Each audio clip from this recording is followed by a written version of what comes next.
Good evening, good evening, good evening, good evening, good evening, Professor Mayfield. Welcome to the Clubhouse.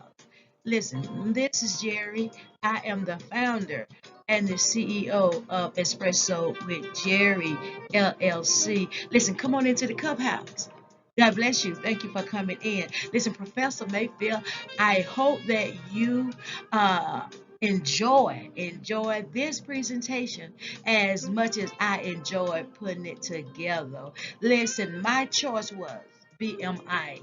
BMI performing right. So listen, welcome to Jam Session, brought to you by BMI through in by Espresso with Jerry. I love the music. Hey, come on, let's go head on into the clubhouse. Let's see what is going on with BMI.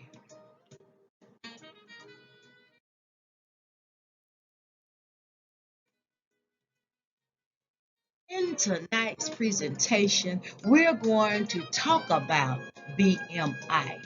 We're going to talk about why BMI was started. We're going to see who was the founders of BMI, and we're going to meet the CEO of BMI. And at the end, you will find your references. Hey.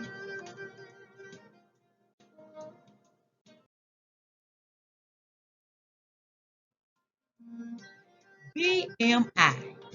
About BMI. What about BMI? What we do at BMI? Well, I found out that BMI is a music performing rights organization.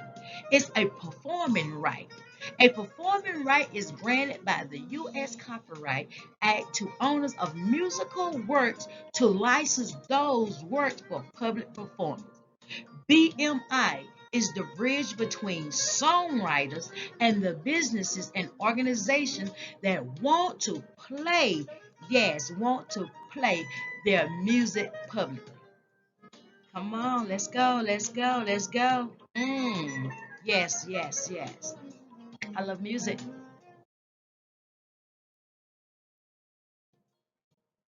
I found out, Professor Mayfield, that BMI is global.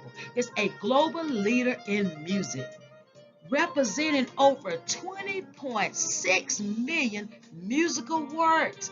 Wow, amazing. They have created and owned by more than 1.3 million copyright owners that they have helped.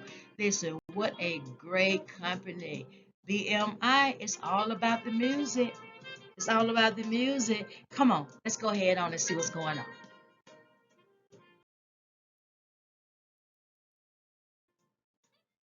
The history of BMI. Listen, BMI was founded in 1939 and headquarters are located in New York City, US. And it is the industry in music. Yes. Who founded BMI? BMI was founded by the National Association of Broadcasters. 1939, in that association, it was forward thinkers who wanted to represent, yes, yes, yes, wanted to represent songwriters in their emerging upcoming with their music. BMI, yes, yes, yes. Why was BMI founded? Well, I found out that BMI was founded to provide a lower cost alternate to ASCAP company that was dealing with those songwriters. Listen, in 1939, ASCAP announced a substantial increase in the revenue share licenses that would be required to pay. As such, BMI created competition in the field of performing rights, provided an alternate source of licensing for all music users. The vast majority of U.S. radio stations and all three radio networks at that time refused to renew their ASCAP licenses for 1941. Choosing to forego playing ASCAP music entirely and relying on the BMI. Yes, yes, playing what BMI had put together. That's all right. So listen, in February 1941, similar to the agreement it had with ASCAP, the Department of Justice and BMI entered into a consent decree requiring certain changes to BMI business model. And that was including giving licensees the option of paying only for the music they actually used instead of buying a blanket license. The U.S. District Court in Milwaukee was chosen by the Justice Department to supervise the decree for both BMI and ASCAP. Competing against the strongly established ASCAP, BMI, forward thinkers, get this, BMI sought out artists that ASCAP tended to overlook or ignore. BMI also purchased the rights to numerous catalogs held by independent publishers or whose ASCAP contracts were about to expire. Forward thinkers. To attract newer writers, BMI proposed to compensate songwriters and publishers on the basis of a fixed fee per performance, as opposed to ASCAP's two-tier system, which discriminated against less established songwriters. Despite its original motivation regarding radio station royalties and its focus on radio station revenues versus artist revenues, BMI became the first performing rights organization in the United States to represent songwriters like blues, jazz, rhythm and blues, gospel, all types of black genres. Ain't that something? Hey, that is the history of BMI. Hey, that's what I'm talking about. I like BMI. Hey, let's meet the leadership of BMI. Listen, the leadership of BMI. This man, when I research him, what a bite. Oh, but under Mr. O'Neill leadership, yes, Mr. Mike O'Neill, BMI has reported its highest ever revenue and distribution to its affiliated songwriters, composers, and publishers. Notably, BMI became the first music rights organization in the world to deliver more than 1 billion in public performance royalty to its affiliates. Ain't that something? Additionally, Mr. O'Neill spearheaded BMI's historic victory over the U.S. Department of Justice to ensure the continued practice of fractional licensing. He has also overseen exceptionally growth year over year in both signing up tens of thousands of new affiliates to the company and processing trillions, get this, trillions of performances. Wow. Adapting to seismic digit shift in how music is consumed.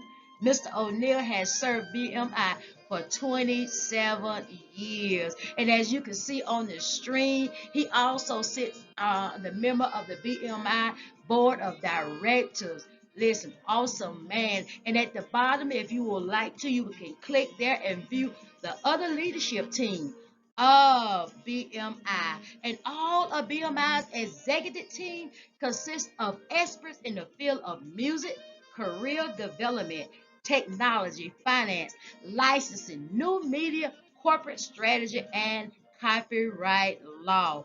Wow, what a company. Let's go.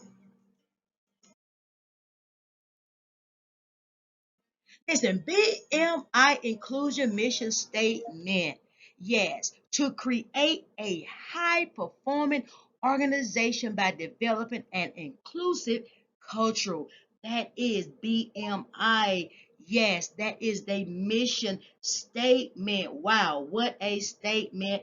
What a statement. Let's go. Let's go. Let's go. Let's go. Mm. Listen, right here, these are the services for BMI. BMI is committed to advancing its technological platforms while accommodating the needs of music creators and users in the digital age. Listen, BMI has BMI mobile services, BMI live services, BMBBI music licensing, and BMI online and mobile for web services.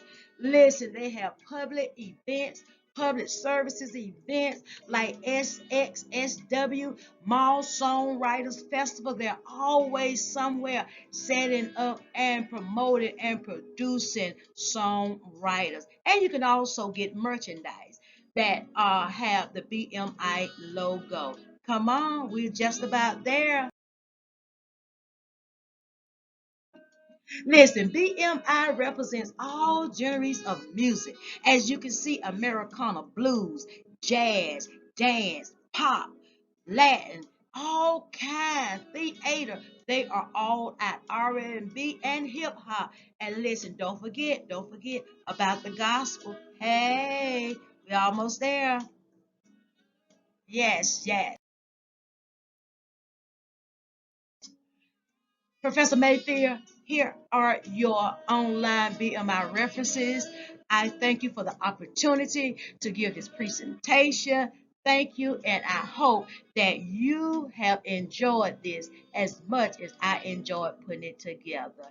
Join me on Espresso with Jerry on Monday night, 8 p.m., right here in the clubhouse. Hey, you have a good afternoon, Professor. God bless.